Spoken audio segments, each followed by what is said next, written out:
Hi guys, তোমার দাদাভাই কাজে যাওয়ার পর আমি কি করি বাড়িতে এটাই তোমাদের সাথে শেয়ার করব। দেখো বিছানাটা কিভাবে এলোমেলো করা আছে আর গোটা ঘরটাই আমার এলোমেলো করা আছে। তো চলো এটাকে আমরা প্রথমে গুছিয়ে নেওয়া যাক। তো প্রথমে আমি মশারিটাকে তুলে নিলাম, নেওয়ার পর হালকা রোদ বেরিয়েছে। এখন তো ঠান্ডার সময়, তো সকালবেলা হালকা রোদ্রুটা আর আবহাওয়াটা দেখতে খুব ভালো লাগে। তোমাদেরকে ছোট্ট জানলা দিয়ে আমি একটু হালকা আবহাওয়াটা দেখে দিচ্ছি।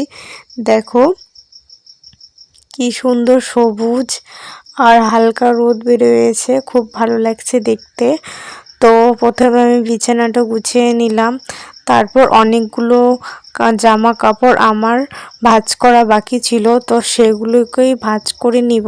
তোমার দাদাভাই যত পারে সব কিছু নিয়ে এসে এখানে রেখে দেয় চেয়ারে, তো বাদবাকি কাজ তো আমাকেই করতে হবে। তো কাজে চলে গেছে, তো আমি এগুলো সব কিছুকে গুছিয়ে রেখে দিচ্ছি।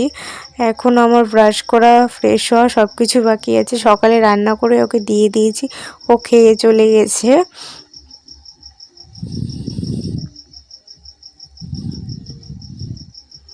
বাড়িতে তো যাওয়ার পরে অনেক কাজই পড়ে থাকে, সেইগুলি আমি করছিলাম।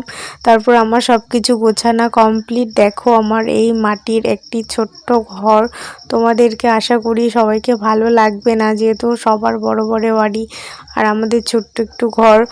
তারপর এই যে আমি প্রথমে ব্রাশ করে নিলাম, তারপর বাইরের দিকে এসে আমি ব্রাশ করছি।